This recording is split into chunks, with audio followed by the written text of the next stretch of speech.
the colleagues, MDs of banks here present, participants, presenters in the non-oil export space, everyone, good morning and welcome to this event.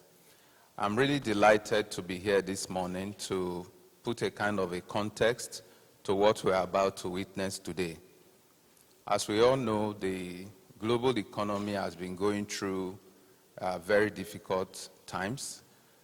You look at inflation, for example, it's been reflecting four major factors. We've seen some hikes in commodity prices, especially food and fuels, and exacerbated by the invasion of Ukraine by Russia, two very serious, significant commodity exporters. We have also seen disruptions in global value chains that has been aggravated by the lockdowns in China, who, as we all know, is now the manufacturing factory of the world. We have seen some rebalancing of demand in favor of services, which are usually more expensive than goods.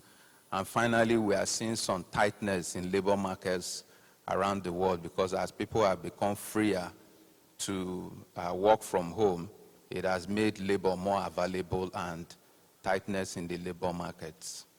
All of these, though, have meant that we are seeing inflation at unprecedented and uncomfortable levels around the world. You go to the UK and the US, where for forever they had almost zero inflation. They are now at almost 6% in the UK and the EU and 9% in the US. You go to Argentina, for example, they are over 70% inflation. In Turkey is 58%.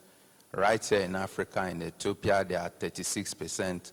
Ghana is over 31% at the last count. So when you look at all of this, you begin to feel that we are not doing all that badly in Nigeria at 17%. But usually when the globe sees such difficulties, they respond by coming together in one room to find a solution to a common problem. But that's not what we are seeing this time. A lot of people are looking inwards, and I'm sure the governor would talk about this in his remarks. And central banks have basically all around the world gone on a rate hike spree. In fact, in the last 90 days, we've had 60 rate increases all around the world.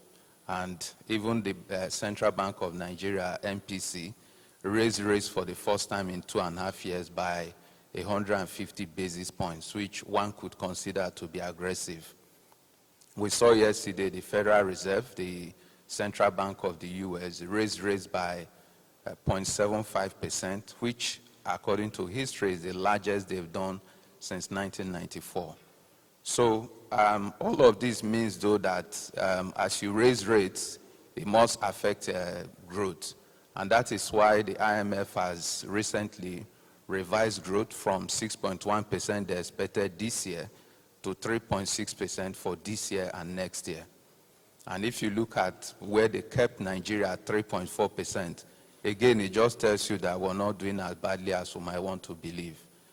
And so these inward-looking policies that the globe has taken, banning important commodity exports, means that here at home in Nigeria, we need to take care of ourselves. And the RT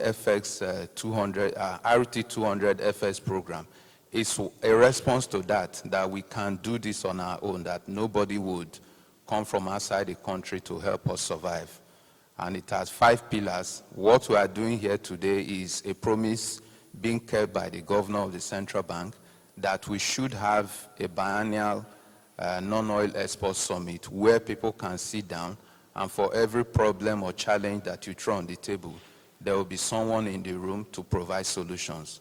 And it is my sincere hope that this is what we'll achieve today, and that we're going to harness ideas to make sure that we're able, over the next 3 to 5 years, to actually get to $200 billion in non-oil exports. I welcome you all to this event. Thank you.